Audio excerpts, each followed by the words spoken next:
Hi friends, இன்றைக்கி ஒரு குட்டி மினி விலாக் பார்க்கலாம் வாங்க. மதியம் லஞ்சுக்கு ஆட்டுக்குடல் கிரேவி வச்சுருந்தோம் இல்லையா, அதை வச்சு ஆட்டுக்குடல் கறி தோசை செய்ய போகிறேன். நைட்டுக்கு இது தான் எல்லாத்துக்கும் சாப்பாடு.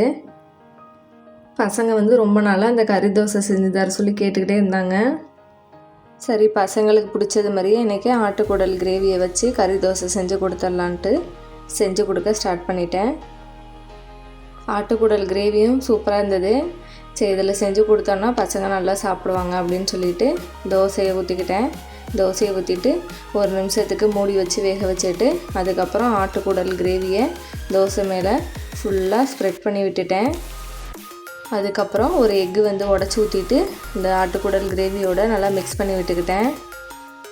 இந்த பெரிய பெரிய கடைகள்லாம் ஹோட்டல்லலாம் இந்த முட்டை ஓட வச்சு தானே இந்த மாதிரி ஸ்ப்ரெட் பண்ணுவாங்க. நானும் அது மாதிரி செஞ்சு பார்த்தேன், எனக்கு வரலை. சரி, நம்ம எப்பயும் போல் நம்ம தோசை கரண்டிலே பண்ணிக்கலாம் அப்படின்ட்டு தோசை கரண்டிலேயே எல்லா சைடும் கிரேவியோட எக்கு ஒன்றா மிக்ஸ் ஆகிற மாதிரி மிக்ஸ் பண்ணி விட்டுட்டேன்.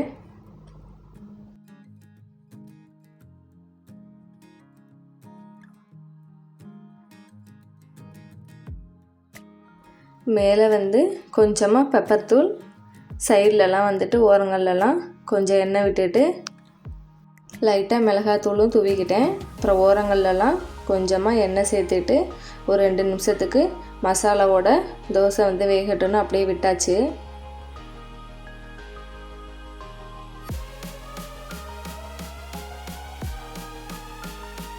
மேலால் மல்லி இலை தூவினா பார்க்குறதுக்கும் நல்லாயிருக்கும், சாப்பிட்றதுக்கும் பசங்களுக்கு ரொம்ப பிடிக்கும். அதனால் மல்லி இலை தூவிட்டு ஃபைனலாக தோசையும் வெந்துருச்சு. இப்போ அப்படியே எடுத்து வச்சிடலாம் பிளேட்டில்.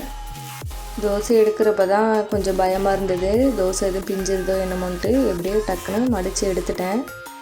பசங்களுக்கும் சாப்பிட கொடுத்தேன். சாப்பிட்டு பார்த்துட்டு சூப்பராக இருக்குதுங்கம்மா அப்படின்னு சொல்லி சாப்பிட்டாங்க.